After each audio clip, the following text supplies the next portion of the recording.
అందరికీ నమస్కారం. బీజేపీ రాష్ట్ర అధ్యక్షులు రామచంద్రరావు గారు వారు తెలంగాణ జర్నలిస్ట్ యూనియన్కి ప్రారంభం నుంచి ప్రధాన సలహాదారుగా ఉన్నారు. అట్లనే వారు మన ప్రెస్ కౌన్సిల్ ఆఫ్ ఇండియా సభ్యులుగా పనిచేసి ఉన్నారు. కాబట్టి మన ప్రెస్తో చాలా అనుబంధం ఉన్నటువంటి వ్యక్తి. కాబట్టి వారు రాష్ట్ర అధ్యక్షుడిగా ఎన్నికైన సందర్భంగా తెలంగాణ జర్నలిస్ట్ యూనియన్ పక్షాన చిరు సత్కారం చేయాలని చెప్పి భావిస్తా ఉన్నాం. కృష్ణమూర్తి అవి తీసుకురా. ఒక్క నిమిషం, 5 నిమిషాలు ఇది కాగానే కార్యక్రమం స్టార్ట్ చేద్దాం.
హలో, వస్తుందా ఆడియో?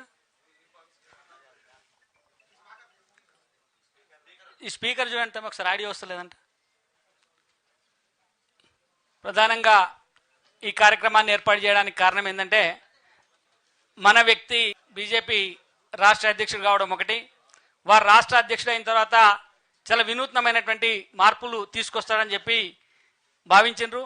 అట్లనే గత ప్రభుత్వం పైన కూడా అనేక రామచంద్రరావు గారు ప్రధానంగా మన జర్నలిస్టుల పక్షాన కూడా అనేక అంశాలు వారు మాట్లాడాల్సినవి, జర్నలిస్టుల పక్షాన పోరాడాల్సినటువంటి అంశాలు కూడా చాలా ఉన్నాయి. అవి నేను 1-2 వారికి చెప్పి వారిని కంటిన్యూ చేయాల్సిందిగా కోరుతాను. ప్రధానమైనది ఏంటంటే, ఇప్పుడు అక్రిడేషన్ల విషయంలో ప్రభుత్వం వచ్చిన తర్వాత ఇన్ని సంవత్సరాలకు కూడా, అంటే దాదాపు 2 సంవత్సరాలు దగ్గరికి వస్తున్నా ఇప్పటిదాకా అక్రిడేషన్ కార్డుల మంజూరీ జరగలేదు. దాని తర్వాత హెల్త్ కార్డులు కూడా ఇప్పటికీ ఇవ్వలేదు. హెల్త్ కార్డుల కోసం మళ్ళీ డబ్బులు వసూలు చేసేటువంటి ఒక ప్రక్రియను ప్రారంభించబోతా ఉన్నారు. జర్నలిస్టులకు హెల్త్ కార్డులు ఇవ్వలేదు. అప్పటి నుంచి ఇప్పటిదాకా, అంటే గత కాంగ్రెస్ ప్రభుత్వం వైఎస్ రాజశేఖర రెడ్డి గారు ఉన్నప్పుడు ఇచ్చినటువంటి స్థలాలు అవి ఇప్పటికీ పెండింగ్లోనే ఉండడం, కోర్టు కేసులలో చిక్కుకొని ఉండడం, ఇవి కాకుండా అనేక రకాలైనటువంటి సమస్యలున్నాయి. చిన్న పత్రికలకు యాడ్స్ నిరాకరిస్తూ ఉన్నారు. కేవలం పెద్ద పత్రికలను మాత్రమే ఈ ప్రభుత్వాలు పెంచి పోషిస్తూ ఉన్నాయి. చిన్న చిన్న మీడియా సంస్థలు ఈ మధ్యన చాలా వచ్చినాయి. అట్నే డిజిటల్ మీడియా కూడా చాలా విపరీతంగా వచ్చింది. డిజిటల్ మీడియాను కూడా గుర్తించాల్సినటువంటి అవసరం ఉన్నది. వాటిని కూడా ఈ ప్రభుత్వం గుర్తిస్తలేదు. వాళ్ళకు అనుకూలంగా రాయకపోతే కేసులు పెట్టి, కేసులు నమోదు చేసి జైళ్ళలో వేయడం, లేదా ఫోన్లు చేసి బెదిరించడం, రకరకాలైనటువంటి ఇబ్బందుల్ని జర్నలిస్టులు ఎదుర్కొంటా ఉన్నారు. అంటే పత్రికా స్వేచ్ఛ కానీ, వాక్ స్వాతంత్రం కానీ లేకుండా పోయినటువంటి పరిస్థితులలో రామచంద్రరావు గారు మా పక్షాన కూడా మాట్లాడాలని చెప్పి వారిని కోరుతా ఉన్నాను. తర్వాత చాలామంది అడిగిన రామచంద్రరావు గారు అంటే ఏంది, డెఫినేషన్ ఏంది అని చెప్పి నిన్న ఒక మిత్రునితో నేను మాట్లాడుతుంటే అంటే ఒక మంచి మాట చెప్పిండు. ఏమన్నా అంటే, రామచంద్రరావు గారి గురించి పెద్దగా చెప్పాల్సినటువంటి అవసరం లేదు. రామచంద్రరావు గారు అంటే నడిచొస్తున్నటువంటి ఒక కమలం జెండా అంతే. ఇంకా దానికి పెద్దగా డెఫినేషన్ చెప్పాల్సినటువంటి అవసరం లేదు. ఎందుకంటే ఆయన పార్టీలో ఆ విధమైనటువంటి అంకితభావంతో పనిచేసి ఒక క్రియాశీల కార్యకర్తగా ఉండి ఇలా రాష్ట్ర స్థాయికి ఎదిగిండు. కాబట్టి అంతకంటే పెద్ద డెఫినేషన్ ఏం చెప్పలేము, ఇదే ఆయన డెఫినేషన్ అని చెప్పి ఒక మిత్రుడు చెప్పిండు. నాకు కూడా అదే అనిపించింది. ఎందుకంటే చిన్నతనాన్నే ఆయన జాతీయవాద భావాలకు ఆకర్షితులై అంచెలంచెలుగా ఎదుగుతూ పార్టీ ఏ పని చెప్తే ఆ పని చేసినటువంటి వ్యక్తిగా ఇలా ఆయన రాష్ట్ర స్థాయి అధ్యక్ష బాధ్యతలో ఉన్నాడు. కాబట్టి వారి కృషికి గుర్తింపుగా, కష్టానికి గుర్తింపుగా పార్టీ వారికి రాష్ట్ర అధ్యక్ష పదవి ఇచ్చింది. కాబట్టి తెలంగాణ జర్నలిస్ట్ యూనియన్ పక్షాన వారికి అభినందనలు తెలియజేస్తా ఉన్నాం. మన జర్నలిస్ట్ యూనియన్ ఏర్పాటు చేయడానికి కూడా ప్రధాన కారణం మేము కూడా మన యూనియన్ కూడా పూర్తిగా జాతీయ భావాలతో కలిగినటువంటి వ్యక్తుల ద్వారా ఆ భావాల నిర్మాణం మాత్రమే జర్నలిస్టులుగా ఉంటున్నటువంటి తరుణంలో కాదు, గతం నుంచి అంటే స్వాతంత్ర పోరాటం నుంచి ఇప్పటిదాకా కూడా జాతీయ భావాలు కలిగినటువంటి అనేక మంది వ్యక్తులు చాలా పెద్ద పెద్ద సంస్థలను ఏర్పాటు చేసి ఉద్యమాలు నడిపించినటువంటి వ్యక్తులు కూడా జర్నలిస్టుగా ఉన్నారు. ఈ తెలంగాణలో కూడా అనేక మంది జాతీయవాద భావజాలంతో ఉన్నటువంటి వాళ్ళు వ్యక్తులు ఉన్నారు. ఇది కూడా ఒక ఈ జర్నలిజంలో జాతీయ భావం అనేది కూడా ఒక పాయగా ఉంది అని చెప్పడం కోసమే మేము గతంలో 12 సంవత్సరాల క్రితం తెలంగాణ జర్నలిస్ట్ యూనియన్ ఏర్పాటు చేసి అనేక కార్యక్రమాలను కూడా తీసుకోవడం జరిగింది. అనేక సెమినార్లు, మీట్ ద ప్రెస్లు, అనేకమైనటువంటి కార్యక్రమాలు తీసుకుంటూ ఈరోజు రామచంద్రరావు గారి ద్వారా ఈ కార్యక్రమాన్ని నిర్వహిస్తున్నాం. మేము పిలువగానే ఈ కార్యక్రమానికి విచ్చేసినటువంటి మిత్రులందరికీ మరొకసారి నమస్కారాలు తెలియజేస్తూ రామచంద్రరావు గారిని కొనసాగించాల్సిందిగా కోరుతా ఉన్నాను. ముందుగా కపర్ ప్రసాద్ గారు మరియు వారి యొక్క టీం ఈరోజు ఈ యొక్క పత్రికా సమావేశంలో నాకు అవకాశం ఇచ్చి అది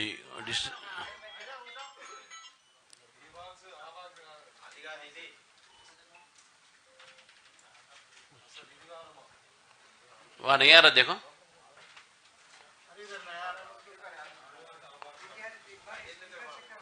चेक करो चेक करो चेक करो।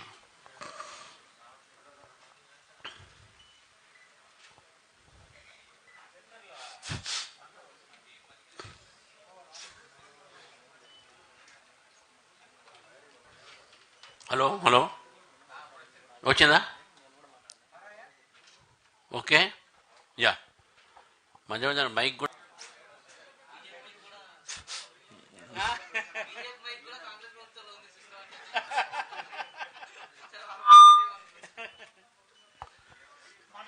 Hello hello mike testing 1 2 3 right. ఇప్పుడు అర్థమైందని బీజేపీలో ఉన్నాను. అందరికీ నమస్కారం. సంతోషం. తెలంగాణ జర్నలిస్ట్ యూనియన్కి ధన్యవాదాలు. అయితే ముందుగా నేను మొన్న జరిగినటువంటి ఉపరాష్ట్రపతి ఎన్నికల్లో సిపి రాధాకృష్ణ గారు గెలవడం జరిగింది. మరి వారికి తెలంగాణ ప్రజల తరఫున, తెలంగాణ భారతీయ జనతా పార్టీ తరఫున వారికి నేను శుభాకాంక్షలు తెలియజేస్తున్నాను, అభినందన కూడా తెలుపుతా ఉన్నాను. క్రాస్ ఓటింగ్ ఎవరు చేశారు, ఎట్లా చేశారని మనం చూసాం. దీంతో ఒక విషయం బయటపడిందంటే ఇండి అలయన్స్లో వాళ్ళ మధ్యన ఐక్యత్వం ఎప్పుడుగా అట్లా లూజ్ అవుతూనే ఉంటుంది. ఒక్కొక్క పార్టీ ఒక మాట, కాంగ్రెస్ ఒక ఆట అయితే మిగతా పార్టీలు ఒక మాట. కాబట్టి వారికి ప్రత్యేకమైన ధన్యవాదాలు తెలుపుతూ మల్లికార్జున ఖర్గే గారు నిన్న మాట్లాడారు. ఇద్దరుతోని ఈ యొక్క రాజ్యాంగం ఒక ప్రమాదంలో ఉందని. ఆ ఇద్దరు ఎవరైనంటే నరేంద్ర మోదీ గారు, అమిత్ షా గారు. మరి మల్లికార్జున ఖర్గే గారు మర్చిపోతున్నారేమో, వారి పార్టీలో వారి యొక్క ప్రధానమంత్రినే ఈ యొక్క రాజ్యాంగాన్ని అవహేళన చేసి, ఈ రాజ్యాంగాన్ని కాలరాసి ఎమర్జెన్సీ ప్రకటించినటువంటి ఒక శ్రీమతి గాంధీ గారు వారి పార్టీ. మరి అదే పార్టీలో వారు కొనసాగుతున్నారు. గవర్నర్ల పదవులు అయితే ఏంది, ఇటు రాజ్యాంగ సంస్థలు అయితే ఏంది, కాంగ్రెస్ పార్టీ యొక్క హయాంలో జరిగినటువంటి ఒక రాజ్యాంగం ఉల్లంఘన బహుశా ఈ దేశంలో ఎప్పుడు జరగలే. వాళ్ళు దే హ్యావ్ డిస్రెస్పెక్టెడ్ కాన్స్టిట్యూషన్. రాజ్యాంగాన్ని అవహేళన చేశారు, రాజ్యాంగాన్ని అవమానపరిచారు. మరి అటువంటి సమయంలో మల్లికార్జున ఖర్గే గారు ఈ మాట అనడం అనేది చాలా ఆశ్చర్యంగా ఉంది. ఈరోజు భారత రాష్ట్రపతి సుప్రీంకోర్టుకు ఒక రిఫరెన్స్ పంపించారు. ఏంటంటే మన గవర్నర్సు 2 నెలల్లో కానీ సమయంలో కానీ బిల్స్ అసెంట్ ఇవ్వాలా లేదా అనేది పంపించారు. సరే, దాంట్లో కేంద్రం కూడా అఫిడవిట్ వేసింది, లేదు దాని సమయం ప్రకారం పంపించాల్సి ఉంది, దాంట్లో అనుమానం లేదని చెప్పేసి కూడా తుషార్ మెహతా గారు అవసరం ఉందని చెప్పేసి. ఇప్పుడు నేను ఈ ప్రభుత్వాన్ని అడుగుతా ఉన్నాను, మీ స్పీకర్ కూడా తొందరగా చేయాలి కదా. మీ స్పీకర్ దగ్గర కూడా యాంటీ డిఫెక్షన్ నోటీసులు చాలా ఉన్నాయి కదా, లెటర్స్ ఉన్నాయి, అప్లికేషన్స్ ఉన్నాయి కదా. మరి దానిపైన మాత్రం సమయం లేదు. గవర్నర్ మాత్రం వాళ్ళ సమయం ప్రకారం చేయాలి. దయచేసి మీరు సుప్రీంకోర్టులో ఏదైతే అఫిడవిట్లో మీరు 2 నెలల్లో పూర్తి చేయాలని చెప్తున్నారో, మీ స్పీకర్ కూడా చెప్పండి, ఏదైతే డిఫెక్షన్స్ మీద వచ్చినటువంటి ఏదైతే నోటీసెస్ ఉన్నాయో, ఏవైతే అప్లికేషన్స్ ఉన్నాయో దాన్ని కూడా సమయానుసారాన్ని డిస్పోజ్ చేయండి. You can't take a hypocritical stand. అక్కడ ఒక స్టాండు, ఇక్కడ ఒక స్టాండు. మాకు చెప్పేటప్పుడు మీరు కూడా దాన్ని వినండి. ఒకటి. రెండోది, ఈరోజు కాంగ్రెస్ ప్రభుత్వం వచ్చిన తర్వాత అన్ని రంగాల్లో 2 సంవత్సరాలు దాదాపు 22-23 నెలలు అయింది దాదాపు, అన్ని రంగాల్లో వైఫల్యం చెందుతూ ఉన్నది. ముఖ్యంగా మనం ఎడ్యుకేషన్ ఫీల్డ్ ఒకసారి చూస్తే, మొన్ననే యూనివర్సిటీ వెళ్ళొచ్చారు ముఖ్యమంత్రి గారు. యూనివర్సిటీ వెళ్ళొచ్చి నేను 1000 కోట్ల దాకా ఇస్తాను, 1000 కోట్ల దాకా నేను పెడతానని చెప్పారు యూనివర్సిటీకు. వారు వచ్చిన తర్వాతనే మొదటి ఒక నెల అయింది, వారికి సమయానికి జీతాలు రావట్లే. అక్కడ ఉన్నటువంటి ప్రొఫెసర్లకు ఫస్ట్కు పడాల్సిన జీతము మొన్న 6వ తారీఖు పడ్డది. 6వ తారీఖు ఎప్పుడు ఇంత ఆలస్యం కాలే. ఈ కాంగ్రెస్ ప్రభుత్వం వచ్చిన తర్వాత జీతాలు లేట్ వచ్చినాయి యూనివర్సిటీలో. ఈరోజు యూనివర్సిటీ హాస్టల్స్ పరిస్థితి చూడండి మీరు, యూనివర్సిటీ బిల్డింగ్స్ చూడండి మీరు. ఒక ఉస్మానియా యూనివర్సిటీ కాదు, మొత్తం తెలంగాణలో ఉన్న యూనివర్సిటీ. ఇది పాలమూరు యూనివర్సిటీలో ఎంతమంది ప్రొఫెసర్లు కావాలి, ఎంతమంది పనిచేస్తున్నారు. కాబట్టి ఇది మ్యాటర్ ఆఫ్ కన్సర్న్. తెలంగాణలో ఈరోజు మంచి ఆపర్చునిటీస్ పెరుగుతున్నవి. తెలంగాణ స్టూడెంట్స్కు బయట ఆపర్చునిటీస్ కావాలంటే మంచి ఎడ్యుకేషన్ కావాలి. ఇక్కడ తెలంగాణ గవర్నమెంట్ సరే, previous government neglected. Congress government వచ్చిన తర్వాత ఇంకా దాన్ని నెగ్లెక్ట్ చేస్తూ ఉన్నారు. I'm asking the state government, kindly take concentration, make concentration on the education sector and improve the education system. Otherwise, the Telangana students will suffer. మీరు exams పెట్టడం రావు సరిగ్గా, మీరు యూనివర్సిటీ సరిగ్గా అపాయింట్ చేయరు జనాన్ని, ప్రొఫెసర్స్ని. మొత్తం కాంట్రాక్ట్ వ్యవస్థతో ఈరోజు విశ్వవిద్యాలయాలు నడుపుతూ ఉన్నారు. కాబట్టి ఈరోజు మీరు చేయాల్సిన పని చేయట్లే. You are killing one future generation. ఏ ఒక విశ్వవిద్యాలయ భావి తరం అక్కడ బయటకు వస్తుందో ఆ తరాన్ని మీరు వారిని అణిచివేస్తూ ఉన్నారు, వారిని అంధకారంలో తోసిస్తున్నారు. కాబట్టి ఈ యొక్క విషయంలో ప్రభుత్వం ఆలోచించాలి. ఫైనాన్షియల్ పొజిషన్ బాగాలేదు, జీతాలు ఇచ్చే పరిస్థితి లేదు. మీరు ఎలక్షన్స్కి ముందు 6 గ్యారెంటీస్ చెప్పినప్పుడు మా దగ్గర వనరులు ఉన్నాయి, మేము 100 రోజుల్లో వనరులు సృష్టిస్తాం, ఇవన్నీ కూడా మేము తప్పకుండా ఈ 6 గ్యారంటీస్ మేము ఇస్తామని చెప్పారు. మీరు 100 నెలలు కాదు, దాదాపు 22 months, నియర్లీ 2 years అయిపోయింది. 100 రోజులు ఎక్కడ, 2 years ఎక్కడ? మీ ఫైనాన్షియల్ పొజిషన్ ఏమి ఇంప్రూవ్ ఉన్నాయి? డావోస్ బైరో 70,000 కోట్లు తీసుకొచ్చామని చెప్తున్నాను. ఎక్కడ పోయినాయి ఆ 70,000 కోట్లు? మొన్న ఎక్కడో మలేషియా, సింగపూర్ పోయి వచ్చారు. అక్కడ కూడా మీరు 10,000 కోట్లు వస్తున్నాయని చెప్పారు. అన్నీ ఇక్కడ తెలంగాణ తీసుకొస్తారు. 2 సంవత్సరాలు మీరు అన్నీ తిరిగారు కదా, ఎన్ని కోట్లు వచ్చిందని చెప్పండి. నాకు అనుమానం అయితే మీరు ఎంతైతే ఖర్చు పెట్టిన రానుపోను అవి కూడా రాకపోవచ్చు మన రాష్ట్రానికి, అది కూడా రాకపోవచ్చు. సో కాబట్టి స్టేట్లో ఉన్నటువంటి ఒక ఆర్థిక వ్యవస్థ ఈరోజు మొత్తం కూడా నిర్వీర్యం అయింది because of your mismanagement. ఏ కొత్త ప్రాజెక్టులు లేవు, కొత్త కార్యక్రమాలు లేవు. మీరు ఏదైతే ఎలక్షన్స్లో అనౌన్స్ చేస్తారో అవి కూడా మీరు దాన్ని అమలుపరచట్లేదు.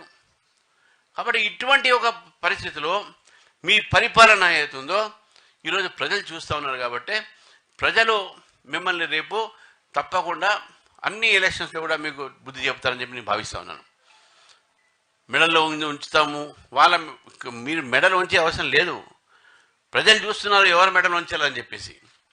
మీరు నిజంగా ఒక్క మాట చెప్పండి, కాంగ్రెస్ పార్టీ ఈరోజు 2 సంవత్సరాల్లో ఏ అంశంలో మీరు ప్రజలకు మంచిగా చేశారని చెప్పేసి. ఈరోజే పేపర్లో వచ్చింది, రహదారిలో దాదాపు ఈ యొక్క 10వ ప్లేస్లో ఉన్నాం యాక్సిడెంట్లు అయితేనే.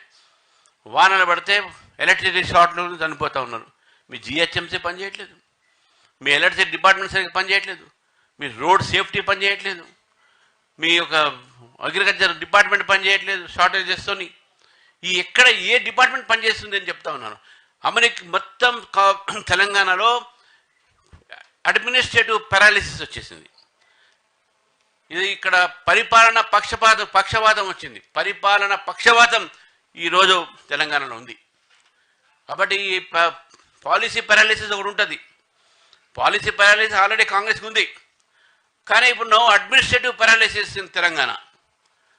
Telangana government should wake up. Telangana save చేయాల్సిన అవసరం ఉన్నది. తెలంగాణ తీసుకువచ్చింది మనం నియమాల కోసం, నియామకాల కోసం, నీటి కోసము. ఆ నియామకాలు సరిగ్గా చేయట్లేదు. కోర్టులు మన చివాట్లు పడతా ఉన్నాయి. పాపం సెలెక్ట్ అయిన వాళ్ళు ఏడుస్తున్నారు, సెలెక్ట్ కారంలో ఏడుస్తున్నారు. వాళ్ళ బాధ ఎవరికి పడతారండి? ఇద్దరిని చూడాల్సిన అవసరం ఉన్నది.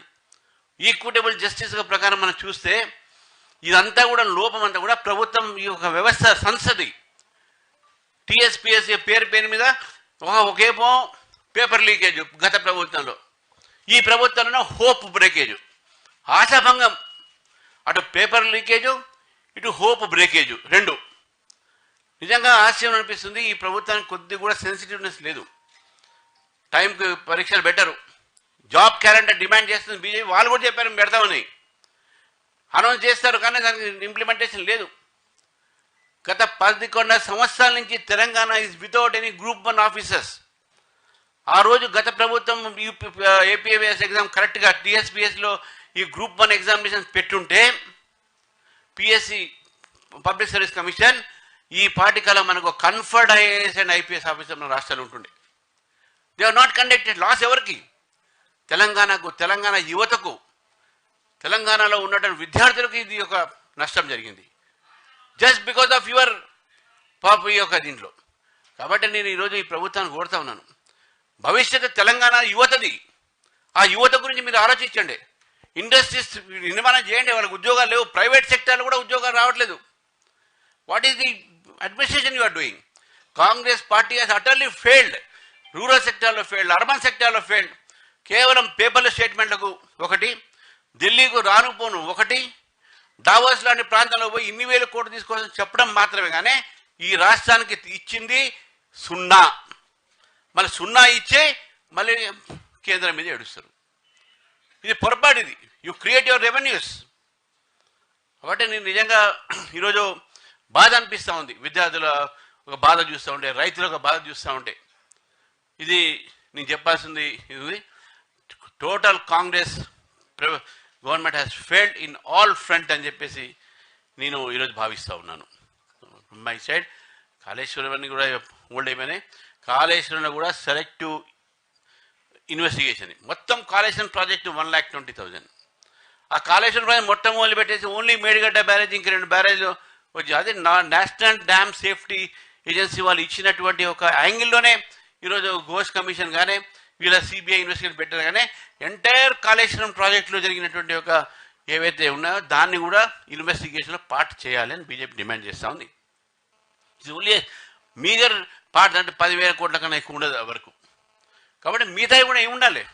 స్కోప్ ఆఫ్ ది ఇన్వెస్టిగేషన్ ఏదైతే దాని ఒక యాంగిల్, దాని పరిధి ఏది ఉందో ఆ పరిధి పెంచాలి. మేడిగట్ట వరకు, ఇంకో డ్యామ్ బ్యారేజెస్ వరకు 3 ఉన్నాయి. ఒకటి క్వాలిటీ ఆఫ్ కన్స్ట్రక్షన్స్, ఒకటి రెండోది దాంట్లో ఇన్వాల్వ్మెంట్ కరప్షన్, మూడోది మెయింటెనెన్స్. ఈ మూడిట్లో కూడా వాళ్ళు ఇన్వెస్టిగేట్ చేయాలి. ఎంటైర్ ప్రాజెక్ట్ని చేయాలి. ఒక బ్యారేజ్ను ఇంకో బ్యారేజ్ చేయడం కాదు. నేషనల్ డ్యామ్ సేఫ్టీ వాళ్ళు ఒక బ్యారేజ్ విషయంలో మాట్లాడారు. ఎంటైర్ ప్రాజెక్ట్ కూడా ఉంది కదా దాంట్లో. How much it is given, ఎంత తెలంగాణ హెల్ప్ అయింది ఇన్ని కోట్లు పెట్టిన తర్వాత కూడా, ఎన్ని ఎకరాలకు సాగు వచ్చింది. ఇవన్నీ ప్రాజెక్ట్స్, ఇవన్నీ ఎంతవరకు యూస్ఫుల్ అయ్యాయి, యూటిలిటీ ఏముంది, ఇవన్నీ కూడా బయట చెప్పాలని చెప్పేసి కూడా బయట పెట్టాలి. దీని మీద మాట్లాడుతూ మరి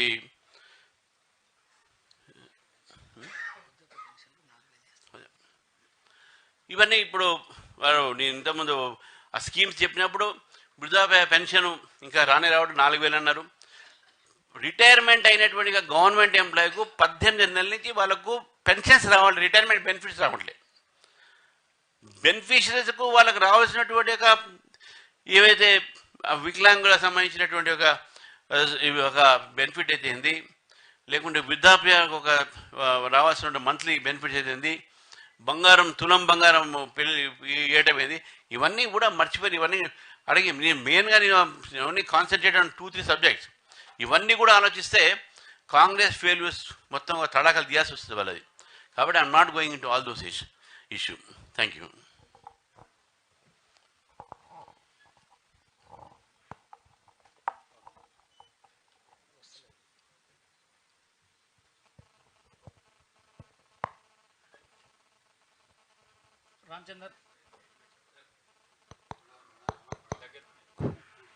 రామచంద్రరావు గారు ఈ రాష్ట్ర ప్రభుత్వం పైన అనేక విషయాలు మాట్లాడారు.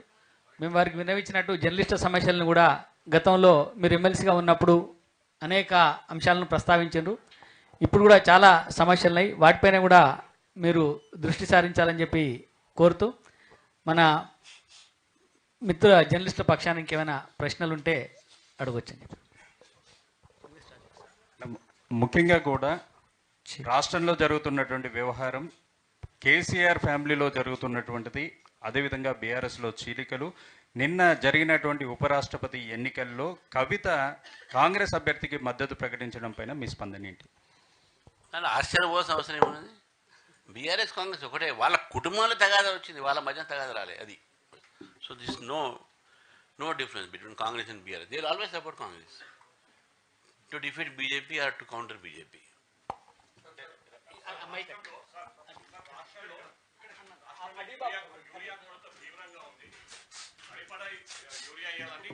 రైతులు కేంద్ర రాష్ట్ర ప్రభుత్వాన్ని కోరుతున్నారు. కొన్ని చోట్ల ప్రధాని మోడీ ఫోటోలు పట్టుకొని కేంద్ర ప్రభుత్వానికి వ్యతిరేకంగా కూడా స్లోగన్స్ ఇస్తున్నారు, నిరసనలు వ్యక్తం చేస్తున్నారు. అసలు యూరియా కొరతకి కారణం ఏంటి? మీ కేంద్రంలో ఉన్న మీ పార్టీ దాన్ని ఎట్లా? కేంద్ర ప్రభుత్వము క్లారిఫై చేసింది. మన ముఖ్యమంత్రి గారే అన్నారు. ముఖ్యమంత్రి గారే మొన్న ఏమన్నారు? యూరియా కొరత లేదు, కొద్దిగా మిస్ మేనేజ్మెంట్ అయింది, వారే అంటున్నారు, నేను చెప్పడం కాదు. నేను మొన్న కూడా స్పష్టంగా చెప్పాను, విత్ ఫిగర్స్ అండ్ ఫ్యాక్ట్స్ చెప్పాను. నేను యూరియా కొరత అనేది ఇది ఆర్టిఫిషియల్, దీన్ని బ్లాక్ మార్కెటింగ్ హోర్డింగ్ అవుతున్నది. కొంత ఆలస్యం కొంత అయిండొచ్చు కొన్ని కారణాల వల్ల, కానీ యూరియా కొరత ఎప్పుడు కూడా తెలంగాణలో కాలే. ఇది కేవలం miss management of the government, especially the agriculture minister.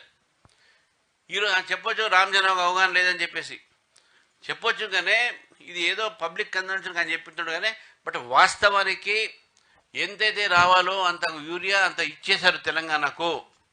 ఎక్కడ కూడా కొరత లాస్ట్ టైం కన్నా ఇప్పుడు ఈసారి ఎందుకు ఎక్కువ వాడుతున్నారు? లాస్ట్ టైం కన్నా ఎక్కువ యూరియా ఇచ్చినప్పుడు కూడా ఎక్కడ మాయమైపోతుంది? ఇది నేను ఫస్ట్ నుంచి చెప్తున్నది, miss management of the government, ప్రభుత్వం ఒక మేనేజ్మెంట్ మిస్ మేనేజ్మెంట్ ద్వారా ఇది అవుతున్నది. దీన్ని ఆర్టిఫిషియల్గా, దీన్ని అంటే కృత్రిమంగా దీన్ని కొరత సృష్టించింది ఈ కాంగ్రెస్ పార్టీ. వాళ్ళ నాయకులు దీన్ని బ్లాక్ మార్కెటింగ్ చేస్తూ ఉన్నారు, దాస్తూ ఉన్నారు, రైతులకు అందుబాటులో చేయకుండా ఈరోజు చేస్తున్నారు. నరేంద్ర మోదీ గారు బొమ్మ మీద ఎక్కడ పెట్టలేదు, మీరు చూడండి, అన్ని చోట కూడా ప్రభుత్వానికి వ్యతిరేకంగా నినాదం ఉన్నాయి.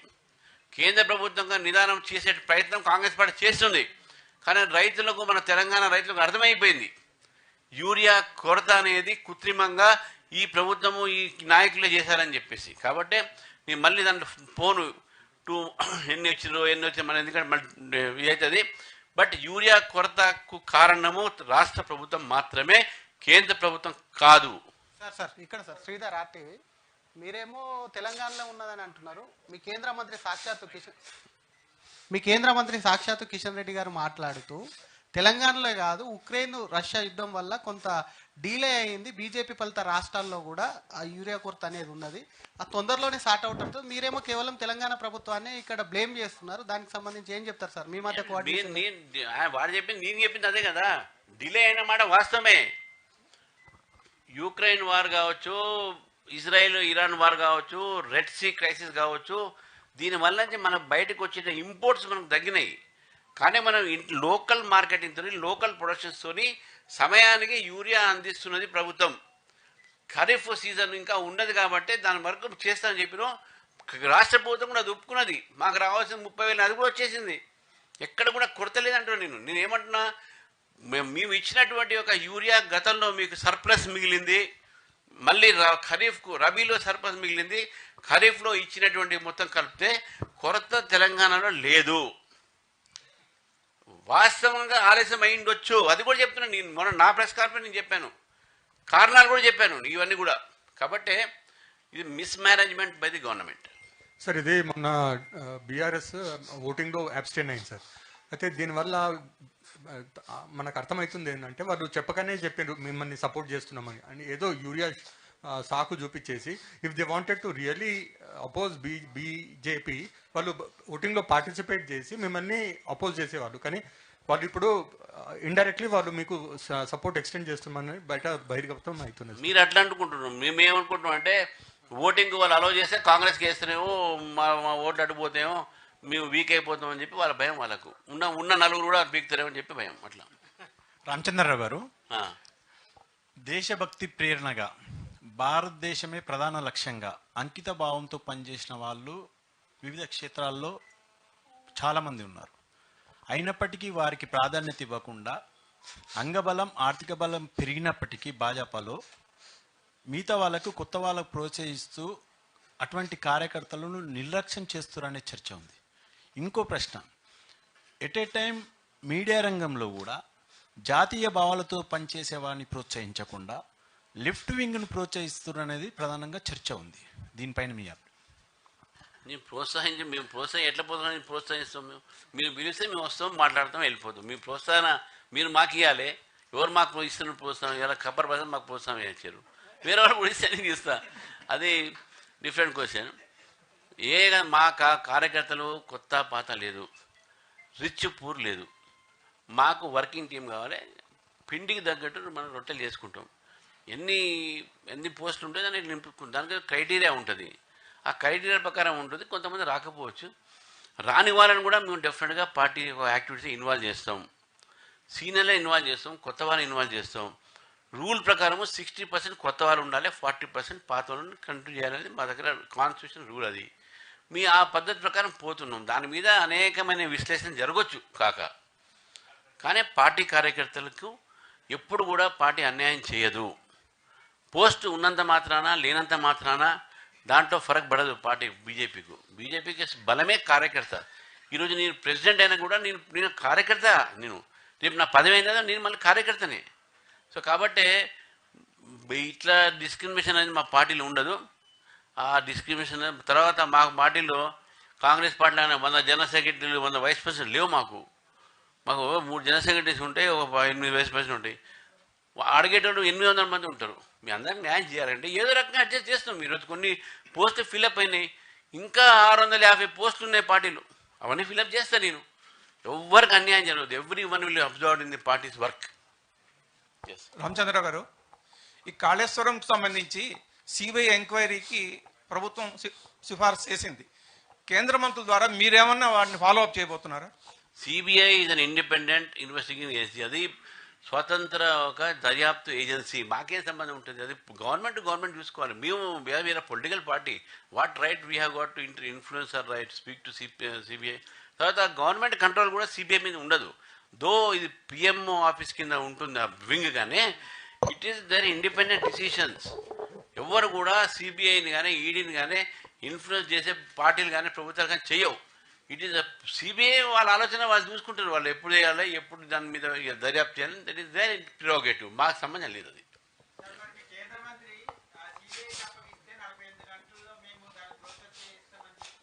సిబిఐని ఆయన మెచ్చుకున్నాడు.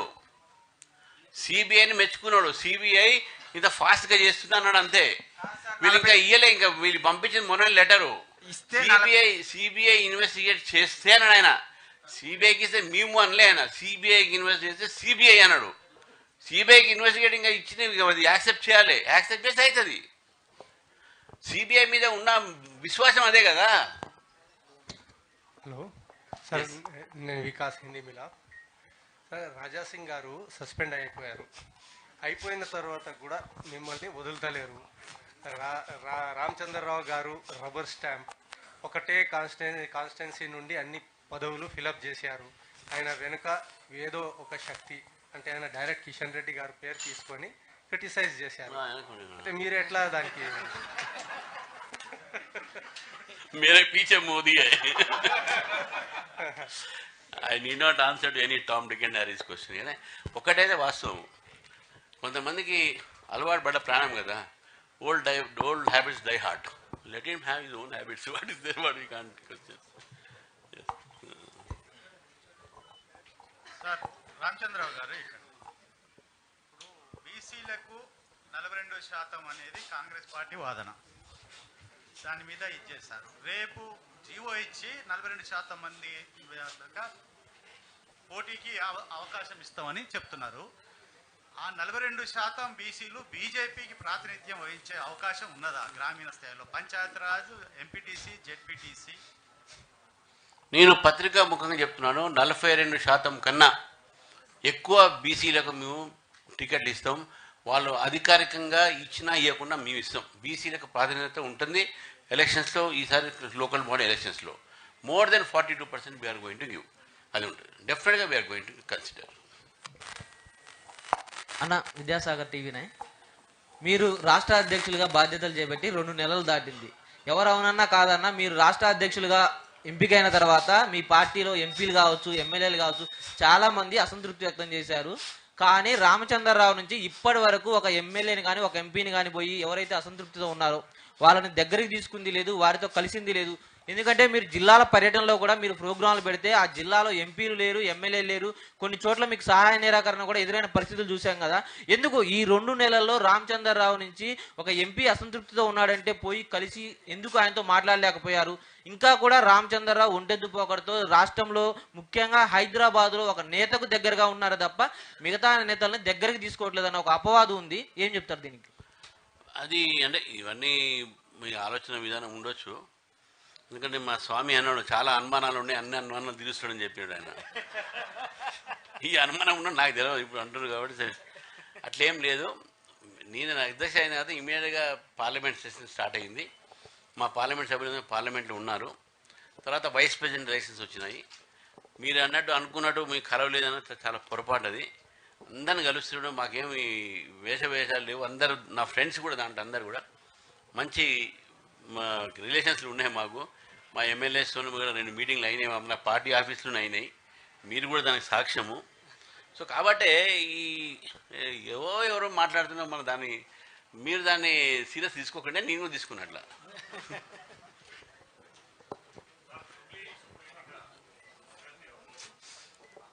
అది ఎలక్షన్ కమిటీ కూడా ఉంటుంది దానిలో. ఎందుకంటే అది మా కేంద్ర మంత్రి ఒక పార్లమెంట్ దీనిలో వస్తుంది కాబట్టి వారు కూర్చున్న తర్వాత మా పార్టీ ఎలక్షన్స్ కమిటీ అది క్యాండిడేట్ డిసైడ్ చేస్తుంది. చాలామంది ఆశావారు ఉన్నారు, అప్పుడు డిసైడ్ చేస్తారు వాళ్ళు.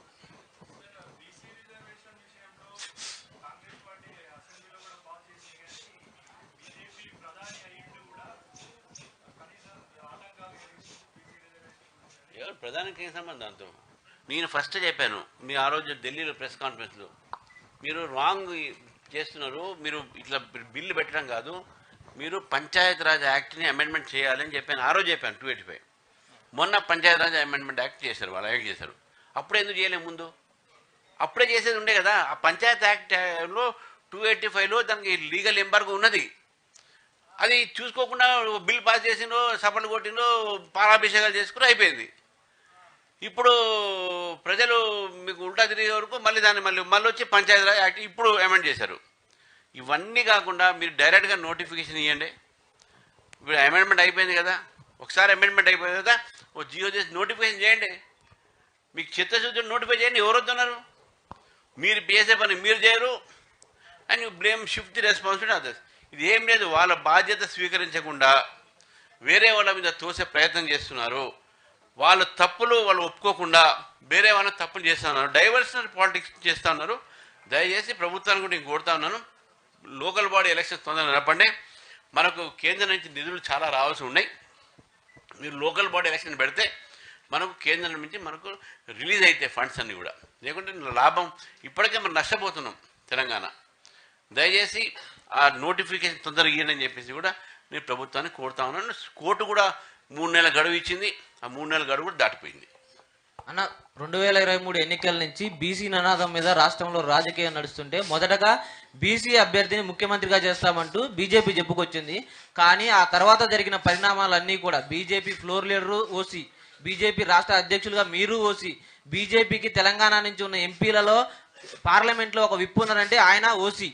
కానీ ఇప్పుడు బీజేపీలో కొత్తగా ఏమి వినిపిస్తుందంటే అది 2023 వరకే, కొత్తగా రాబోయే ఎన్నికల్లో బీసీ నినాదం ఏమి ఉండదు, కొత్తగా ఎవరైనా సీఎం క్యాండిడేట్ ఉండొచ్చు అన్న ఒక విమర్శలు వినిపిస్తున్నాయి. ఏంటి బీసీనే 2000 వచ్చే ఎన్నికల్లో కూడా మీరు సీఎంగా ఉంటారా క్యాండిడేట్? సీఎం క్యాండిడేట్ ఎప్పుడు ఉండాలి, ఎవరు ఉండాలి, ఏమి ఉండాలి నిర్ణయం చేసేది రామచంద్రరావు కాదు, లెజిస్లేటివ్ పార్టీ. మేము 2028లో హయ్యెస్ట్ నెంబర్ ఆఫ్ లెజిస్లేటివ్ గెలిచి లెజిస్లేటివ్ పార్టీ డిసిషన్ తీసుకోవాలి. వాళ్ళని నేను ఇప్పుడు బైపాస్ ఇప్పుడే మీరు అన్నారు మేము ఎవరు దేక చేయట్లే ఒంటరి పోగురు పోతున్నాడు. ఇప్పుడు కూడా ఈ మాట మాట్లాడితే ఒంటరి పోరు పోతున్నాడు, ఎమ్మెల్యేస్ మేము డిసైడ్ చేయాలి, నువ్వెవరా అని అంటారు. వద్దులే దాని మీద ఇప్పుడే దాని మీద సరే, ఉపరాష్ట్రపతి ఎన్నికల్లో ఓట్ చోరీ చేశారని రాహుల్ గాంధీ గంభీరంగా చాలా ఆయన మెదడు చోరీ అయింది, అది ఓట్ చోరీ కాదు. అదే ఓటు చోరీ. ఇప్పుడు ప్రభాన్ ఖేరా అక్కడ ఓటు ఉంది, ఇక్కడ ఓటు ఉంది, ఆయన భార్యకి ఇక్కడ ఓటు ఉంది, అక్కడ ఓటు ఉంది. ఓటు చోరీ చేస్తే దీన్ని ఏముంది, చోరీ ఏముంది దీనిలో? మీరు డూప్లికేట్ ఉంది, దొంగ ఓట్లు ఉన్నారు, రిగ్గింగ్ ఉంది చెప్తే ఓకే. ఇది ఓటు చోరీ కొత్త కాయిన్ పెట్టేసారు. ఇక అది ఏం చెప్తాం దాని చోరీ? చోరీ మీనింగ్ ఏంటి? దొంగతనం చేయటం. నివాస్ మన సతీష్తో లేకుంటే విద్యాసాగర్తో వీళ్ళది ఏదో వికాస్తో ఓటు చోరీ చేసి మీ వేరే ఓటు దొంగ ఓటు ఇస్తే ఎస్ అనుకోవచ్చు. మీ ఓటు మీరే వేసుకున్నారు, చోరీ ఎక్కడుంది ఇక్కడ? దాని మీద క్లియర్ కట్గా ఎలక్షన్ కమిషన్ మాట్లాడింది, మా పార్టీ లీడర్స్ మాట్లాడారు. ఈ ఓటు చోరీ అనేది లేనే లేదు. అట్లా ఓటు చోరీ ఉన్నంటే హైదరాబాద్ ఎంపీ ఆయన ఓటు చోర్. అట్లా దేశాన్ని బడా చోరు దోచుకున్న తర్వాత వీళ్ళందరూ ఇప్పుడు ఓటు చోరీ మాట్లాడుతుంది. వీళ్ళు ఎన్ని చేసుకున్నారు? 2014 వరకు దేశాన్ని మొత్తం లూటీ అయినా, చోరీ కూడా కాదు లూటీ. చోరీ చిన్న పదం, కాంగ్రెస్ ప్రజలు లూటీ. సార్, మీరు వేసిన రాష్ట్ర కమిటీ సికింద్రాబాద్ పార్లమెంట్ కమిటీ అంటూ విమర్శలు వస్తున్నాయి, ఇందులో వాస్తవం ఉందా అసలు? ఎందుకట్లా? మీరు చూడండి, మీరు ఎవరో చెప్తే మనం నమ్మడం కాదు. నేను ఈరోజు కూడా చెప్తున్నా, ఎవరో చెప్తే నమ్మడం కాదు. మీరు చూడండి, మీరు అది కూడా చెప్తున్నా, ఉమ్మడి జిల్లాలుగా చూసుకోవాలి. ఒకటి, మాకు 38 జిల్లాలు ఉన్నాయి, 38 జిల్లాలకు నేను ఇవ్వలేను. ఉన్నాయి 20 పోస్టులు, 20లో నాకు ఫిలప్ అయింది, నాకే ఉంటుంది కదా. మిగతా విధంగా 7 లేడీసు, 3 SC ST, ఉన్న 8 మిగులుతాయి. మీరు ఎట్లా చేయాలో చెప్పండి? దాంట్లో 38 జిల్లాలు నేను న్యాయం చేయలేను. నాయకులందరూ చాలామంది ఇక్కడ ఉన్నారు. ఇక్కడ 46 కాన్స్టిట్యూన్సీస్ ఉన్నాయి, గుర్తుపెట్టుకోండి. సిటీ అండ్ అరౌండ్ 44 కాన్స్టిట్యూన్సీస్ ఉన్నాయి. సో ఎక్కడైతే ఎక్కువ అసెంబ్లీ కాన్స్టిట్యూన్సీ ఉన్నాయి అక్కడ కొంతమంది ఎక్కువ వచ్చినాయి. ఎక్కడ కూడా మేము ఎక్కువ మందికి ఇవ్వలేదు. ఉమ్మడి జిల్లాలో కూర్చుంటే ఒక వరంగల్ జిల్లాకు అది కూడా మేము వేరే స్పోక్స్ పర్సన్ ద్వారా దాని ద్వారా మేము డెఫినెట్గా దాన్ని బ్యాలెన్స్ చేస్తాము. ఒక వరంగల్ జిల్లాకు మాత్రం కొంత, ఎందుకంటే కొన్ని కారణాల వల్ల మేము కొంతమంది పేర్లు సెలెక్ట్ చేసినప్పుడు అది ఫిట్ కాలేదు. ఎందుకంటే సోషల్ ఈక్వేషన్స్ ఫిట్ కాలేదు. అది మేము సోషల్ మన దీంట్లో మన స్పోక్స్ పర్సన్స్లో ఇతర దీంట్లో సెల్స్లో మేము దాన్ని భర్తీ చేస్తాం. అది కాకుండా మీరు ఎక్కడ కూడా ఏ జిల్లా కూడా మేము వదలలే. కరీంనగర్ ఉమ్మడి జిల్లాలు తీసుకోవాలి పారామీటర్గా. ఈ 38 జిల్లాలు కేసీఆర్ క్రియేట్ చేసిన బుడ్డి జిల్లాలు కాదు, అన్ని 10 జిల్లాలు చూసుకుని అందరికీ ఈక్వల్గా అనేది మీరు దయచేసి వాడో వీడో మాట్లాడిన నమ్మకండి. మీరే ఇన్వెస్టిగేట్ చేస్తే తెలుస్తుంది మీకు.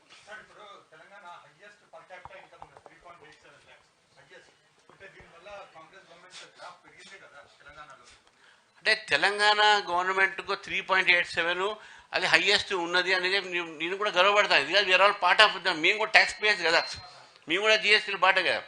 That will go down. కొత్త ప్రాజెక్ట్స్ రాకపోతే if you are not able to sustain the economy, that is our whole concern. మా కన్సర్న్ ఏంటంటే ఒక దేశం ఎదగాలంటే రాష్ట్రం ఎదగాలి. If state develop, if village develop, state develops. If state develops, country develops. కాబట్టి ఏదైతే పర్ క్యాపిటల్ ఇన్కమ్ ఎక్కువ ఉన్నదో అది డౌన్ కాకుండా ఆర్థిక వ్యవస్థని మీరు కొత్త ప్రాజెక్టులు తీసుకురండి. You get some investments. What have you done for it? I'm asking the same thing. Otherwise Telangana will lose it status. My whole concern is that. Education field create చేస్తే మంచి ఎంప్లాయ్మెంట్ బయటకు వస్తారు. మీరు న్యూ ఇండస్ట్రీని తీసుకొస్తే 10,000 crores పెట్టి మీరు అన్నారు మొన్న, ఇప్పుడు 70,000 crores దావాస్తున్నారు. వేరే ఇన్వెస్ట్మెంట్స్ అంటున్నా 2 years అయిపోయింది. You should have that investment చేయండి, చూడండి. అప్పుడు మీ యొక్క అది ఆ జీడిపి ఏదో ఉందో గ్రోత్ అది మెయింటైన్ అవుతుంది. Otherwise it will go down. That is entire concern of the entire Telangana same thing. అది సార్ ఇక్కడ మీ పార్టీ నుంచి మీ పార్టీకి రాజీనామా చేసిన ఎమ్మెల్యే మాట్లాడుతుంది నిన్న మీ మీద కొన్ని విమర్శలు చేసిండు. ఇప్పుడు వేసిన కమిటీకి సంబంధించి ఒకవేళ ఈ కమిటీతో అధికారంకి వస్తే రాజకీయ సన్యాసం చేస్తానన్నాడు. ఇంకొకటి నేను రాజీనామా చేయను, పార్టీ ఏం అంటే కొంత పౌరుష పదజాలంతోనే అన్నాడు. ఏం పీక్కుంటారో పీక్కోండి అని చెప్పి అన్నాడు. దాని మీద ఏమన్నా పార్టీకి ఆయన మీద చర్యలు తీసుకుంటారా? ఏ విధంగా ముందుకెళ్తారు? ఇప్పుడు అక్కడ ఆన్సర్ ఇచ్చింది కదా, any Tom Dick and Harry cannot be answer. Speaker కు మీరు స్పీకర్ ఫార్మాట్ లో ఆయన మీద చర్యలు తీసుకోవాలి, మీ సింబల్ మీద చెప్తారండి. ఆయన ఎన్నైనా మాట్లాడి ఎవరైనా మాట్లాడి మాకేం పార్టీ మీద అందరికీ డెమోక్రసీ, ఎవరైనా ఏదైనా వాగవచ్చు, ఎవరైనా ఏదైనా అరవచ్చు, ఎవరైనా వాళ్ళ మెదడు బట్టి ఉంటుంది ఎంత మాట్లాడాలి ఏముంటుంది కన్సర్న్ అది.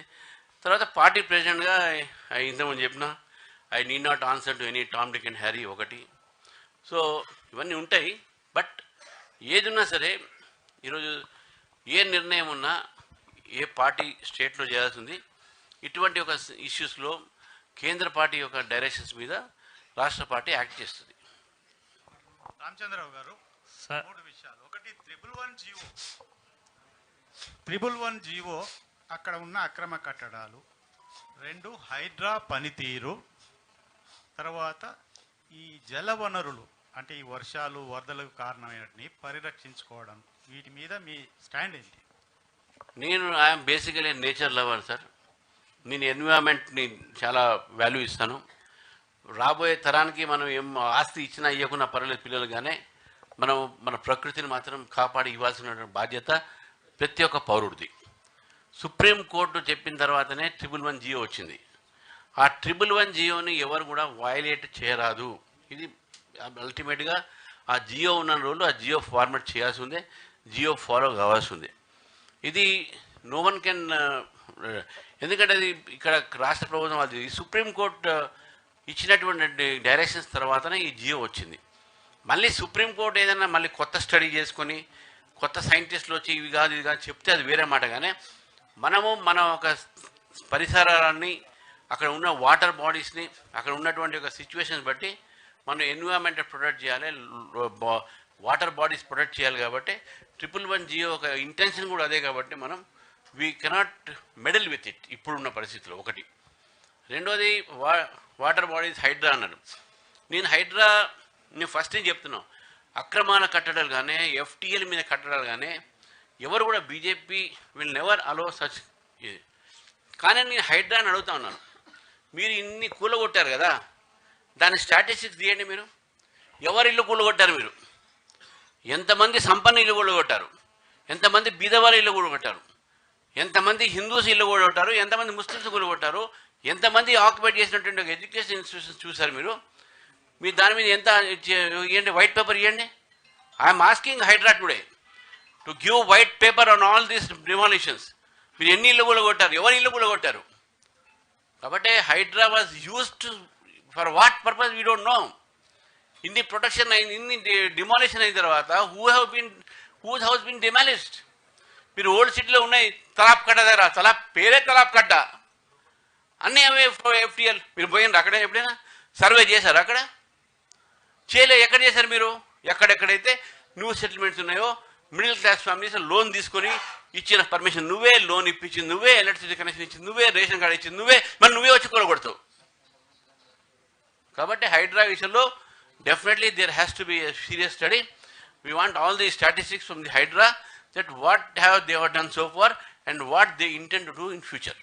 సార్, పార్టీలో చేరికలకు సంబంధించి ఇతర పార్టీ నాయకులు పదే టచ్లో ఉన్నారని చెప్తున్నారు. ముఖ్యంగా ఏ పార్టీకి సంబంధించిన వాళ్ళు ఉన్నారు? చేరికల పైన ఎట్లా ఉంది సార్ రాష్ట్ర బీజేపీ స్టాండ్? నేను చెప్తే వాళ్ళ పోయి గడుస్తారు. నువ్వు ఎందుకు చెప్పాను ఇప్పుడు అవి? ఇప్పుడే నేను వస్తుంటే మన లోక్సత్తా వాళ్ళందరూ జాయిన్ అయ్యారు పార్టీ, మా పార్టీలో ఉన్న కొద్దిగా ఉంటే వచ్చాను. That's a different thing.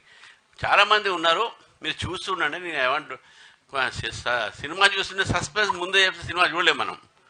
ఇక నాకు 3 ఏళ్ళు ఉంది సినిమా, 3 గంటల సినిమా నాది. 3 సస్పెన్స్ లాస్ట్ దాకా చూడండి సార్, మీరు తొందరగా పడకండి.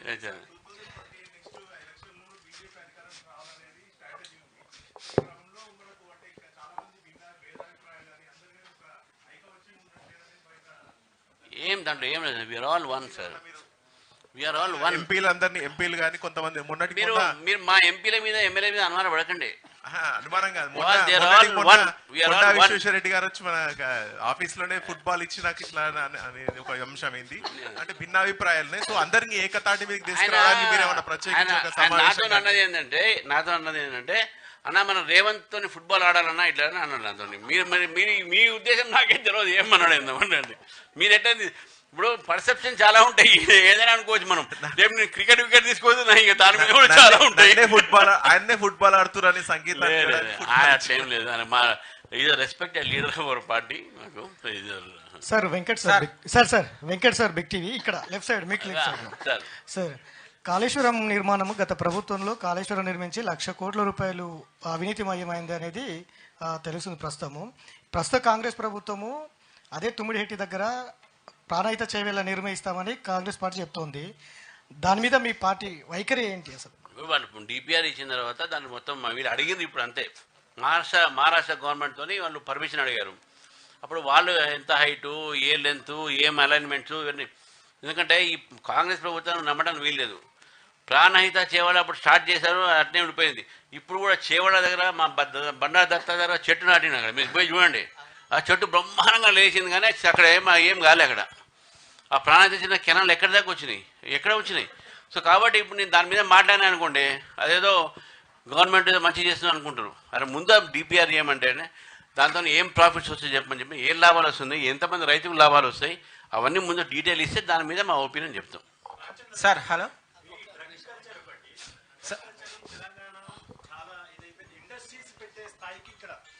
తెలంగాణలో డ్రగ్ కల్చర్ విపరీతంగా పెరిగిపోతుంది. ఈవెన్ ఇండస్ట్రీస్ పెట్టే పరిస్థితి, డ్రగ్కి సంబంధించిన ఇండస్ట్రీస్ ఇక్కడ స్థాపించడం జరుగుతున్నది. అదే రకంగా తీవ్రవాద మూలాలు ఎక్కడున్నా తెలుగు రాష్ట్రాల్లో, హైదరాబాద్ అనుకోండి, పక్క రాష్ట్రం ఏపీలో అనుకోండి, ఈ రకంగా తీవ్రవాద మూలాలు, తర్వాత డ్రగ్ కల్చర్ ఏదైనా భారతదేశంలో ఎక్కడ ఇదైనా పోలీస్ వ్యవస్థ అక్కడి నుంచి వచ్చి ఇక్కడ పట్టుకోవడం జరుగుతుంది. దీనిపైన మీ స్పందన? ఇప్పుడు ఒకటండి, డ్రగ్ ఎక్కడన్నా పట్టుకుంటే మనం దాన్ని వెల్కమ్ చేయాలి. బాంబేలో ఎవరో ఫాతిమా అనే బంగ్లాదేశ్ లేడీకు వాళ్ళు ఆమె కన్ఫెషన్ మీద ఇక్కడ తీసుకొచ్చారు. మ్యానుఫ్యాక్చరింగ్ అవుతుంది. సరే మ్యానుఫ్యాక్చరింగ్ ఏది విషయం కాదు కానీ హైదరాబాద్లో తెలంగాణలో ముఖ్యమంత్రి గారు ఆ రోజు ముఖ్యమంత్రిగా అయిన తర్వాత వారు ఫస్ట్ మాట నాకు కూడా నచ్చింది, అందరికీ కూడా నచ్చింది. కానీ దాని మీద యాక్షన్ ఏముంది? నేను తెలంగాణలో డ్రగ్స్ ఉంది, నేను డ్రగ్స్ ఎప్పుడు కూడా నేను అలో చేయని చెప్పాడు. కానీ ఇప్పుడు ఎంత కన్జంప్షన్ పెరుగుతుంది, ఎన్ని ఫ్యాక్టరీస్ బయట వస్తున్నాయి, ఎంతమంది పట్టుబడతా ఉన్నారు ఒక్కసారి ఆలోచించండి మీరు. నేను అడ్వకేట్గా చెప్తున్నాను, మాకు రోజుకు 1-2 డ్రగ్స్ కేసు వస్తున్నాయి డైలీ. మా అబ్బాయి బెయిల్ చేస్తాం, ఎన్డీపీఎస్ యాక్ట్లో బెయిల్ వేస్తూ ఉన్నాడు. దాని మీద ఎన్ని పెరుగుతూ ఉన్నాయి. అది మనం అందుకే రేపు 21st నాడు నషాముక్త భారత్ అంటే యాంటీ డ్రగ్స్ డే కింద యువమోర్చా వాళ్ళు నెక్లెస్ రోడ్ మీద పెద్ద ర్యాలీ తీస్తున్నారు. Marathon run, not rally, it's run, marathon run. So drugs has to be control. అది అందరి బాధ్యత. That can't be politicise. మనం రిపోర్టర్స్, పొలిటీషియన్స్ అందరూ కూడా, సోషల్ రిఫార్మర్స్ అందరూ కూడా ఆ డ్రగ్ కల్చర్ ఎట్లా ఎండ్ చేయాలని ఆలోచించాలి. ఫ్యాక్టరీస్ అన్నప్పుడు కొన్ని ఫ్యాక్టరీస్ మూతపడితే దానికి లీజ్కి ఇస్తున్నారు కొంతమంది ఇటువంటి వాళ్ళకు. ఆ లీజ్ ఇచ్చేటప్పుడు జాగ్రత్త ఉంటాం. మొన్న పట్టుబడినంత కూడా ఒక లీజ్, అది it is leased factory by these drug manufacturers. So ఇది చాలా డేంజర్. మన ఒక తరాన్ని మనం కంప్లీట్ కోల్పోతాం ఈ అలవాటు వస్తే. కాబట్టి మనం అందరం కూడా జాగ్రత్త ఉండాలి. We have to support the law enforcing agencies in controlling the drug abuses. Sir 9 సంవత్సరాల పాటు జిఎస్టీ పేరుతో కేంద్ర ప్రభుత్వం దోచుకుంది. ఇప్పుడు బీహార్లో ఓడిపోయే పరిస్థితి వచ్చింది కాబట్టి జిఎస్టీ స్లాబ్ని తగ్గించారనేటటువంటి ఆరోపణలు చేస్తున్నారు. జిఎస్టీలో దోచుకుంది ఎవరో నాకు అర్థం కాదు కానీ జిఎస్టీ అనేది ఒక ట్యాక్స్ సింప్లిఫైయింగ్ నేచర్. జిఎస్టీ రాకముందు దోచుకున్నా చెప్తే కరెక్ట్, అది ముందు కాదు. జిఎస్టీ వచ్చిన తర్వాత ట్యాక్స్ సింప్లిఫై అయింది, ట్యాక్స్ స్ట్రక్చర్ అయింది, ట్యాక్స్ బేస్ పెరిగింది. ఇప్పుడు దాన్ని మనం తగ్గడం జరిగింది ఫర్ మెనీ రీజన్స్. ఇప్పుడు హ్యాపీగా ఉన్నారు అందరూ కూడా, ధరలు తగ్గుతూనే ఉన్నాయి. మీరు దోచుకున్నారు అని అంటే అది రాంగ్ స్టేట్మెంట్. జిఎస్టీ తేవాలని చూసింది కాంగ్రెస్, తేలిపోయింది. బీజేపీ ప్రభుత్వం వచ్చి తీసుకొచ్చింది. మా ధైర్యం అది.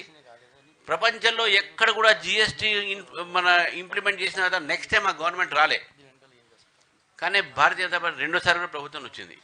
కాబట్టి ట్యాక్స్ స్ట్రక్చర్ అనేది మీరు ఏ చార్టర్ అకౌంటెంట్ని అడగండి, మీరు పోయి ఏ ఇన్కమ్ ట్యాక్స్ కన్సల్టెంట్ని అడగండి పోయి, జిఎస్టీ వల్ల నష్టం వచ్చిందా లాభం వచ్చిందా. ఇక సింపుల్గా నీ రెవెన్యూస్ కనబడుతున్నాయి. Revenues be directly shared between state and centre. So కాబట్టి స్టేట్ రెవెన్యూస్ పెరిగినాయి, సెంటర్ రెవెన్యూస్ పెరిగినాయి, మన ఇన్ఫ్రాస్ట్రక్చర్స్కి వాటికి బాగా మనకు వస్తున్నాయి, రెవెన్యూస్ వస్తున్నాయి. కాబట్టి జిఎస్టీ వల్ల దోచుకున్నారు అనేది చాలా రాంగ్. ఎస్, జిఎస్టీ హై అయింది, కొన్ని ప్రోడక్ట్లో హై అయింది, కొన్ని వాటిలో తగ్గినాయి. ఇప్పుడు అవన్నీ కూడా యూనిఫామ్ అయిపోయినాయి. 12 నుంచి 5 చేశారు, 5 నుంచి 0 చేశారు, 18 నుంచి 12 చేశారు, ఎంత కూడా స్ట్రక్చరైజ్ అయిపోయింది. You must welcome the GST reforms. Ramachandra Rao garu, స్థానిక సంస్థల ఎన్నికలు జరగబోతున్నాయి. అంటే యూత్ లో మోదీ ఫాలోయింగ్ ఉన్న నేపథ్యంలో మిగిలిన ఎలక్షన్స్ అన్నీ అయిపోయాయి. కానీ ఇప్పుడు గ్రౌండ్ లెవెల్లో గ్రామాల్లో రైతులకు కానీ మిగిలిన వాళ్ళ విషయంలో కానీ రాష్ట్ర ప్రభుత్వాల వల్లే తప్ప కేంద్ర ప్రభుత్వం వల్ల లేదనో లేకుంటే రేపు దాన్ని ఓటుగా మలుచుకోవడంలోనో ఎక్కడో తెలంగాణలో బీజేపీ ఇంకొంత సందిగ్ధంలో ఉంది, వెళ్ళట్లేదు అనేది ఒకటి వస్తోంది. ఏదైనా సిటీ యూత్లోనే తప్ప గ్రామాల్లో లేదు అని అంటోంది. మరి దాని ప్రక్షాళనకు మీ నేతృత్వంలో ఎలా ముందుకెళ్ళబోతున్నారు? లేదమ్మా, మీరు సిటీ నుంచి మేము ఇప్పుడు ఈవెన్ రూరల్ సైడ్గా పెరుగుతూ ఉన్నాయి. అగ్రికల్చర్ దీంట్లో కేంద్ర ప్రభుత్వం మాత్రమే రైతుల గురించి ఆలోచిస్తుందమ్మా. కిసాన్ ఫసల్ బీమా యోజన కేంద్ర ప్రభుత్వం పథకం, కానీ రాష్ట్ర ప్రభుత్వం దాన్ని ఇంప్లిమెంట్ చేయట్లే. గత ప్రభుత్వం ఏమైంది, మాకు విలేజ్ యాజ్ ఎ యూనిట్ కాదు, మాకు ఫార్మర్ యాజ్ ఎ యూనిట్ కావాలన్నారు, దాని పేరు మీద ఆపుకున్నారు. కిసాన్ క్రెడిట్ కార్డ్ ఈరోజు బీజేపీ ప్రభుత్వం తీసుకొచ్చింది. ఈరోజు ఎఫ్సిఐ గోడాన్స్ పెంచింది బీజేపీ. లేవీ రైస్ కొంటున్నది బీజేపీ అని ఇస్తున్నది పబ్లిక్ డిస్ట్రిబ్యూషన్ సిస్టమ్ ద్వారా. ఎంఎస్పి ఎన్నిసార్లు పెంచింది, ఎన్ని ధాన్యాల మీద పెంచింది ఒకసారి మరి ఆలోచించండి. ఈరోజు రైతులకు మేము ఇస్తున్నట్టు ఇన్సెంటివ్స్, సబ్సిడీసు, మన నేను కేవలం దగ్గర పోయాను, ఫ్లారికల్చర్కు 90% సబ్సిడీ నాబార్డ్ నుంచి మీకు అనేకమైనటువంటి ఒక వర్క్ ఒక అగ్రికల్చర్లో మీకు ఇస్తున్నాం. మీరు ఈరోజు సిమెంట్ మన కాటన్ కార్పొరేషన్ ఆఫ్ ఇండియా ద్వారా కూడా మేము రకరకాలైనటువంటి ఒక ఎంఎస్పి పెంచి వాళ్ళకు రైతులకు అక్కడ హెల్ప్ చేస్తూ ఉన్నాం. కాబట్టి farmer friendly government is only BJP. అందుకని మేము అగ్రికల్చర్ డిపార్ట్మెంట్ని అగ్రికల్చర్ అండ్ ఫార్మర్ వెల్ఫేర్ డిపార్ట్మెంట్గా మార్చినాం. It is not only agriculture but also farmer welfare. So అవుతుంది, గ్రామాల్లో కూడా యూత్ బీజేపీలో చేరుతూ ఉన్నారు. నేను పోయినటువంటి అన్నీ కూడా గ్రామీణ ప్రాంతాలు, అక్కడ రైతులు చేరుతున్నారు బీజేపీలో. మంచిర్యాల బ్రహ్మాండంగా రైతు సభ అయింది, యువకులు చేరుతా ఉన్నారు. యూత్ మొత్తం దేశంలో యువకులు, ఈ తెలంగాణ యువకులు కూడా ఈరోజు మోదీ వైపు చూస్తున్నారు, బీజేపీ చూస్తూ ఉన్నారు. దాని విధంగా మేము ప్రోగ్రామ్స్ కూడా మేము పెడతాం. ఎల్లుండి ఇండియా పాకిస్తాన్ T20 మ్యాచ్ ఉంది, మీ పార్టీ స్టాండ్ ఏంటి దానిపైన? పార్టీ స్టాండ్ ఉండదు చెప్పలేము, కానీ game is a game. But as party president I want India to win. Sir, formula E race సంబంధించి కేసులు నడుస్తున్నాయి కదా, బీఆర్ఎస్ వర్కింగ్ ప్రెసిడెంట్ కేటీఆర్ లొట్టపీస్ కేసు అంటుండు, బీజేపీ చీఫ్గా మీరు ఏం చెప్తారు? ఇప్పుడు నా కేసులో మొత్తం పూర్తి వివరాలు బయటకు వచ్చి కామెంట్ చేసి, కానీ ఒకటి ఏసీబీ అయితే వాళ్ళు చెప్పేది ఏంటంటే ఒక ప్రైమా ఫేసే ఒక కరప్షన్ బయటపడ్డది, 45 crores క్విట్ ప్రోకు అయింది, దాంట్లో హెచ్ఎండిఏకి ఇంత వచ్చింది, ఇండివిజువల్స్కి ఇంత వచ్చింది అని చెప్పేసి అవన్నీ కూడా మేము ఏసీబీని కానీ ప్రభుత్వాన్ని కానీ దాన్ని పబ్లిక్ చేయమని కోరుతున్నాము. Corruption by anyone by any party is a corruption sir, is a corruption. కాబట్టి కరప్షన్ కేసెస్లో తీవ్రమైనటువంటి ఒక శిక్ష పడాలి, దోషులను శిక్షించాలి. ఎందుకంటే because of public money. So ఎవరికి కూడా పబ్లిక్ మనీ దోచుకునే ఒక ఏదో అధికారం లేదు. సార్ ఇప్పుడు కామారెడ్డిలో సార్ ఒక నిమిషం సార్, కామారెడ్డిలో CM Revanth Reddy, PC chief Mahesh Kumar Goud కలిసి రేపు 15వ తారీఖు రోజు 42% బీసీ రిజర్వేషన్ సాధించినామని చెప్పుకొని ప్రోగ్రామ్ అరేంజ్ చేస్తున్నారు సార్. మళ్ళీ మీటింగ్లో ఏం చెప్తున్నారంటే కేంద్ర ప్రభుత్వం అడ్డుకుంటుంది. మరి కేంద్ర ప్రభుత్వం అడ్డుకున్న తర్వాత మరి ఇక్కడ సాధించడం ఎట్లా ప్రోగ్రామ్ అరేంజ్ చేస్తారు సార్? మీరు ప్రజలకు మీరే అడగాలి, అది నేనే అడుగుతాను. ఇది ఏమన్నా చెప్తారు? నన్ను అడిగితే ఎట్లా? రేవంత్ అడగాలి, మనం పిలిచి. నేను అందుకే మొన్న అన్నా, it is not a BC declaration day, it is BC betrayal day. It is not a BC declaration day, బీసీల ఒక ద్రోహం చేసినట్టు దినం 15 అక్టోబరు. రేవంత్ రెడ్డి గారి యొక్క ప్రభుత్వము, అక్కడ కాంగ్రెస్ పార్టీ, ఈ రెండు కూడా కలిసి బీసీ ద్రోహం దినం కింద సెలబ్రేట్ చేయాల్సిన అవసరం ఉంది. అక్కడ వాళ్ళు బీసీ సంక్షేమ దినం కింద కాదు వాళ్ళు, కాబట్టి బీసీ డిక్లరేషన్ కాదు, అది బీసీ వాళ్ళకు మోసం చేసినటువంటి దినంగా మేము భావిస్తా ఉన్నాం. డెఫినెట్గా అక్కడ ప్రజల ఎన్ని చెప్పినా కూడా ఇప్పుడు ప్రజలు వినే పరిస్థితి లేరు. ఇంగ్లీష్లో ఒక సామెత ఉన్నది, you can pool some people some times but not all the people all the time. Sir ఇక్కడ రాజాసింగ్ పదే పదే మిమ్మల్ని ఊరికే అంటే ఈయన వెనుక ఎవరైనా ఉండి మాట్లాడిస్తున్నారా, ప్రభుత్వం పెద్దలు ఎవరైనా ఉన్నారా, ఏంది పదే పదే అటాక్ చేయడానికి కారణం ఏదో? ఒకసారి మాట్లాడారు, 2 సార్లు మాట్లాడంటే అయిపోయింది. కానీ పదే పదే మిమ్మల్ని టార్గెట్ చేస్తూ కిషన్ రెడ్డిని దమ్ముంటే రాజీనామా చేద్దాం. సిబిఐ ఇన్వెస్టిగేట్ చేసాం. Sorry just joke. Sir studio 18 sir, మీరు ఇన్ని సంవత్సరాల నుంచి ఉద్యమం చేస్తున్నారు, కానీ రాష్ట్ర ప్రభుత్వాలు అధికారికంగా దానికి చేస్తలేరు. అయితే మీరు నెక్స్ట్ స్ట్రాటజీ ఏంటిది? అధికారం వాళ్ళు చేయకపోతే మేము అధికారం వచ్చేది మేము చేస్తాం. మా strategy is to come to power and celebrate it officially, అంతే ఉంటుంది. ఎందుకంటే ఈ యొక్క పార్టీస్ అన్ని కూడా వాళ్ళ పార్టీ ఆఫీస్ చేస్తున్నారు. అది కూడా ఎప్పుడు చేస్తున్నారు? నేను వాళ్ళ ఆఫీసెస్ పోయి తెలుగుదేశం ఆఫీస్కు, కాంగ్రెస్ ఆఫీస్కు, సిపిఎం ఆఫీస్, టీఆర్ఎస్ ఆఫీస్కు పోయి ఆ రోజు అందరినీ కలిసి దీని అంటే ఆ ఇయర్ నుంచే 17 September political party officer Vidyasagar Rao గారి టీంలో నేను, ఝాన్సీ గారు, దిగాంత్ వారు లేరు మా మధ్యన, కానీ వారు నేను ఒక 10 మంది అడ్వకేట్లు కలిసి ఈ లీడర్స్ అందరిని కన్విన్స్ చేసి వాళ్ళ పార్టీ ఆఫీస్లో ఎగరేస్తున్నారు.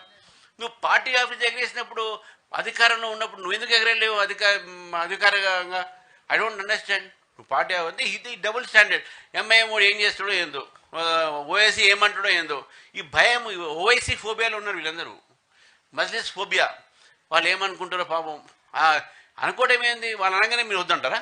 మరి మీరు ఎలక్షన్స్లో మేము పెడతామని చెప్పారు. కాబట్టి దయచేసి ఈ డబుల్ స్టాండర్డ్స్ ఉండొద్దు. పార్టీ ఆఫీస్లో చేస్తాం, ఇక్కడ మాత్రం చెయ్యం. ఇది చాలా తప్పది. Sir studio 18 Gangadhar sir. Sir it side sir, ఇద్దరు వ్యక్తుల మధ్య జరిగినటువంటి కొట్లాట చిలికి గాలివానై ఈరోజు తెలంగాణ రాష్ట్రంలో కొంతమంది మార్వాడీలకు బీజేపీ పార్టీ అండగా ఉంటుంది అని చెప్పేసి మీ మీద కొంతమంది నాయకుల మీద కూడా ఆరోపణలు వస్తున్నాయి. దీనికి మీ స్పందన ఏంటి సార్? భారతదేశంలో ఎవరైనా ఎక్కడైనా పోవచ్చు, ఎక్కడైనా ఉండొచ్చు. ఎవరైనా తప్పు చేస్తే లీగల్గా ఏదైనా ఉంటే వాళ్ళు దాని ప్రకారం తీసుకోవాలి. కానీ మనము ఎవరం కూడా మన తెలంగాణ వాళ్ళు బయట లేరా? మన తెలంగాణ వాళ్ళు బయట ఢిల్లీలో లేరా? ఎక్కడైనా ఉంటాం. Everyone has gut right. మనం తప్పు చేస్తే ఎస్, ఎవరైనా తప్పు చేస్తే మాత్రం వాళ్ళ మీద చట్టపరంగా తీసుకోవాలి. We are not against any community.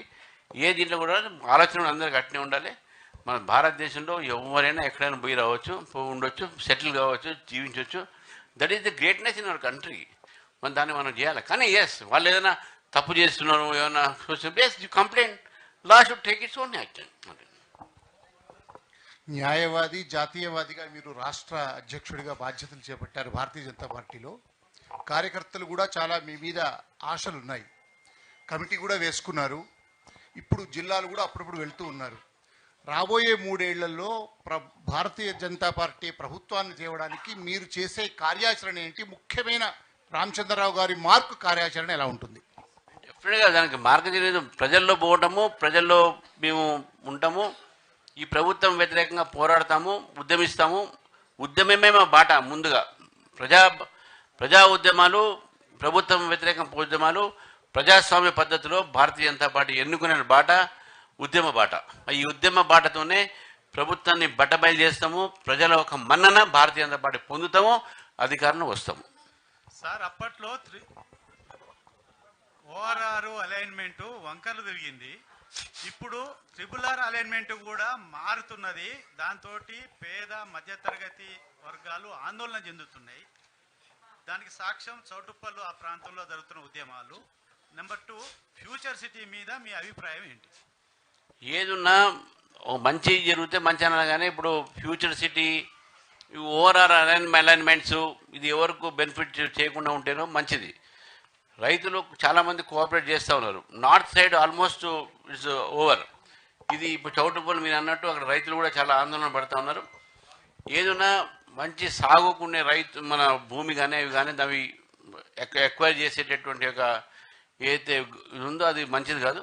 Non agriculture lands అటువంటి మనం దానికి ఎవరు కూడా బాధపడరు. ఈ అలైన్మెంట్స్ రీఅలైన్మెంట్స్లో చాలా అనుమానాలు ఉంటాయి. నేను ఒకటే మాట్లాడుతున్నాను, రీజనల్ రింగ్ రోడ్ ఇది ప్రాజెక్ట్, దానికి సెంట్రల్ గవర్నమెంట్ ఫండింగ్ చేస్తుంది, స్టేట్ గవర్నమెంట్ కూడా దానికి కొంత కాంట్రిబ్యూట్ అండ్ ప్లస్ ఈ ల్యాండ్ ఎక్వైర్ చేస్తుంది. ఈ ల్యాండ్ ఎక్వైర్ చేసే ప్రక్రియ స్టేట్ గవర్నమెంట్ చేయాలి. చేసేటప్పుడు అక్కడ ఉన్నట్టు పబ్లిక్ హియరింగ్ చేసిన తర్వాత రైతులకు సరైనటువంటి ఒక కాంపన్సేషన్ ఇచ్చి రైతులు వారి యొక్క ఏదైతే కన్సెంట్ తీసుకొని మళ్ళీ అక్కడ మరీ మేడుగా మన మెదక్లో జరిగినటువంటి గజ్వేల్ దగ్గర జరిగినట్టు కాకుండా మల్లన్న సాగర్ లాంటి కాకుండా వాళ్ళందరికీ కూడా ప్రాపర్ కాంపన్సేషన్తో మనం లేకుండా ల్యాండ్ ఫర్ ల్యాండ్ ఇంకేదైనా చేస్తే అప్పుడు వాళ్ళని చేసుకోవాలి అని మా ఒక ధోరణి. మా దగ్గర కూడా ఆ ఏరియా రైతులు వచ్చారు, దాంట్లో వాళ్ళు ఆందోళన చేస్తున్నారు. And we definitely support the genuine cause. Sir అయితే సార్ నా పేరు మొహమ్మద్ షానూర్, జనతా టీవీ. సార్, గత ప్రభుత్వంలోనే సరే ప్రస్తుతం ఉన్న ప్రభుత్వంలో మా జర్నలిస్టుల మీద ఎక్కడొక చోటు దాడులు కానీ అదేవిధంగా బెదిరింపులు కానీ జరుగుతూ ఉన్నాయి. ఏ ప్రభుత్వంలో కానీ కనీసము ప్రభుత్వం అనుకూలంగా వార్తలు రాస్తే మాత్రం అభినందిస్తారు, ఏదైనా నిర్భయంగా వార్తలు రాస్తే మాత్రం వాళ్ళని దాడులు చేయడం కానీ హత్యలు చేయడం కానీ జరుగుతూ ఉంది. ఇప్పుడు మేము నిర్భయంగా కనీసం బయట తీరాలని కూడా భయంకరమైనటువంటి పరిస్థితి ఉంది సార్. దాని మీద ఇప్పుడు ఏ పార్టీ కూడా జర్నలిస్టులకు సపోర్ట్గా లేదు, అదేవిధంగా అక్కడ ఉన్నటువంటి సంస్థలు సపోర్ట్గా లేవు, వాళ్ళ యాజమాన్యం ఏ రకంగా ఇబ్బంది అన్ని రకాలుగా ఇబ్బందిగా ఉంది. దాన్ని మీరు ఏ రకంగా చూస్తారు సార్? నేను ప్రెస్ కౌన్సిల్ ఆఫ్ ఇండియా మెంబర్గా ఉండే 4 years. Press council of India member ఉన్నప్పుడు ఆంధ్రాలో వినుకొండలో 2-3 ప్లేసెస్లో జర్నలిస్ట్ మర్డర్ అయినాయి. ఆ మర్డర్ ఎంక్వైరీలో నేను టీం మెంబర్ ఉండే ఆ రోజు. తర్వాత వరంగల్లో అప్పుడు కేసీఆర్ గారు కామెంట్ చేశారు ఒకటి జర్నలిస్ట్ మీద, దాని మీద కూడా ప్రెస్ కౌన్సిల్ ఆఫ్ ఇండియా ఒక టీం వచ్చింది ఇక్కడ. అప్పుడు అమర్నాథ్ గారు ఇంకా 5 వచ్చారు దాంట్లో. ఆ టీంకు నేను మెంబర్ కానీ మన స్టేట్ కానీ నేను కాను కాబట్టి బట్ ఆ లాజిస్టిక్ సపోర్ట్ ఉండే. జర్నలిస్ట్ మీద దాడులు ఏదైనా చేయకూడదు, ఏదైనా ఉంటే ప్రెస్ కౌన్సిల్ ఆఫ్ ఇండియా ఉంది, కంప్లైంట్ చేయండి, ఇంకేదైనా చేయండి. కానీ బట్ దాడి అనేది ప్రజాస్వామ్యంలో ఎవరు కూడా ఒప్పుకునేది కాదు. Journalist has got their own right to express there views ఉన్నది, వాళ్ళు కూడా రెస్పాన్సిబుల్గా చేస్తారని చెప్పేసి సమాజం భావిస్తుంది. కాబట్టి జర్నలిస్ట్ మీద దాడిని ఖండిస్తున్నాను. ఏ జర్నలిస్ట్ సరే వాళ్ళని కూడా ప్రొటెక్ట్ చేయడానికి ప్రభుత్వం చట్టం తీసుకురావాలి. ఈరోజు అడ్వకేట్స్ కూడా ఇదే బాధపడుతున్నారు. మీరు ఒక కేసు వేస్తే ఒక అడ్వకేట్ కప్పుల్ని చంపేశారు మెయిన్ రోడ్ మీద. ఈరోజు అడ్వకేట్లు అందరూ గొడవ చేస్తున్నాం, అడ్వకేట్ ప్రొటెక్షన్ యాక్ట్ కావాలని. రోజుకు అడ్వకేట్ని వచ్చి కొడుతున్నారు జనం వచ్చి. ఏంటంటే వాళ్ళకు either political or government inspired లేకుంటే పొలిటికల్ ఇన్స్పైర్డ్ ఏదో ఉంటుంది దాంట్లో. కాబట్టి అడ్వకేట్ ప్రొటెక్షన్ యాక్ట్ కూడా అవసరం. అదేవిధంగా జర్నలిస్ట్ కూడా అటువంటి యాక్ట్ చట్టం ప్రొటెక్ట్ చేయాల్సిన చట్టం కావాలి. కాబట్టి నేను ఐఎమ్ విత్ ది జర్నలిస్ట్. మనకు కోపం ఉన్నా సరే ఈ దాడులు చేసేవాడిని కూడా మంచిదిగా అని చెప్పి నేను భావిస్తున్నాను. అంటే అన్న ఒక దీనికి మొన్న రేవంత్ రెడ్డి గారు అంటే ఆయన మాటలు కూడా చాలా అసభ్యంగా జర్నలిస్టుల పక్షాన ఉంటా ఉన్నాయి. అంటే బట్టలు ఇడిపించి కొడతా ఆయన ఓపెన్గా అసెంబ్లీలో మాట్లాడినటువంటి మాట. కేసీఆర్ గారు కూడా నేను నొక్కుతాను, దాని మీదనే అయింది committee. Press council of India found fault with CM. So కాబట్టి ఈ కామెంట్స్ ఇష్యూ కాదు, ఏదైనా హ్యూమన్ బీయింగ్కు law and order state subject. Law and order protect చేయాల్సిన బాధ్యత రాష్ట్ర ప్రభుత్వంది. అది జర్నలిస్ట్ కావచ్చు, కామన్ మ్యాన్ కావచ్చు, లాయర్ కావచ్చు. బట్ జర్నలిస్ట్ మీద అటాక్ చేసేది ఉంది, ఎవరు చేయిస్తారో వాళ్ళ మీద కఠిన శిక్ష ఉండాలని చెప్పేసి కూడా భావిస్తాను నేను. సార్ ఒక నిమిషం సార్. అయితే కేంద్ర ప్రభుత్వం అనేక నిధులు మంజూరు చేస్తుంది.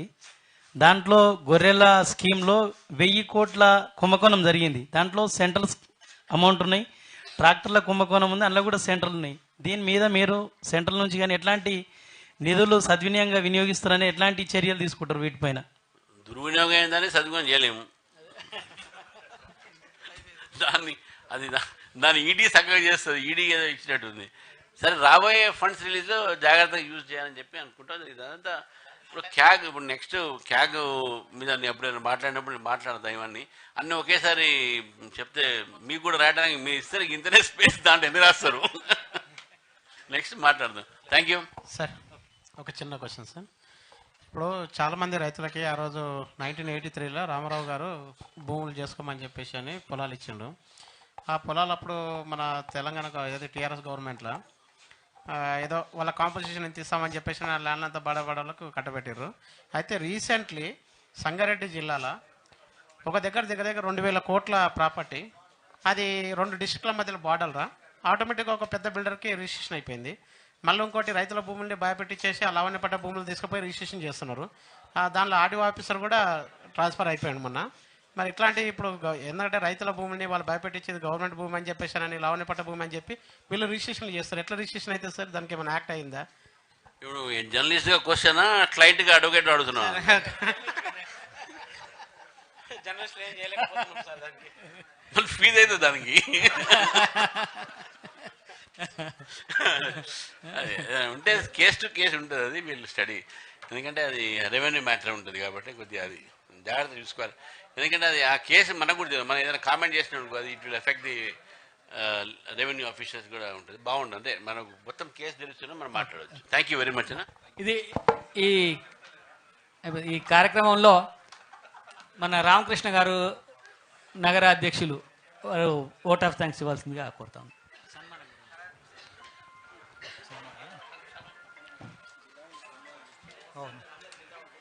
అందరు జిల్లా వాళ్ళు ఒక్కొక్క జిల్లా వాళ్ళు వచ్చి అన్నగారికి సన్మానం చేయాలని కోరుతున్నాం. సిద్దిపేట అధ్యక్షులు సన్మానం చేయాలని కోరుతున్నాం. అధ్యక్షులు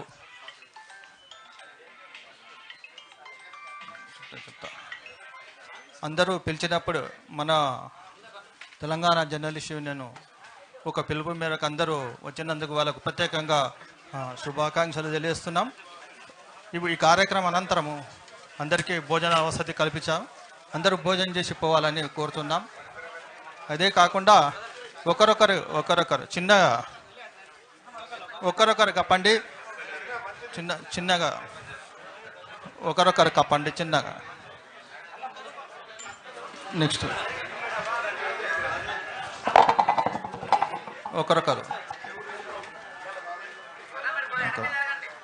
వైట్ స్వామి కొంచెం రైట్. ఒక్క నిమిషం అన్నా, రవి గారు రండి. షాల్వ ఉంది.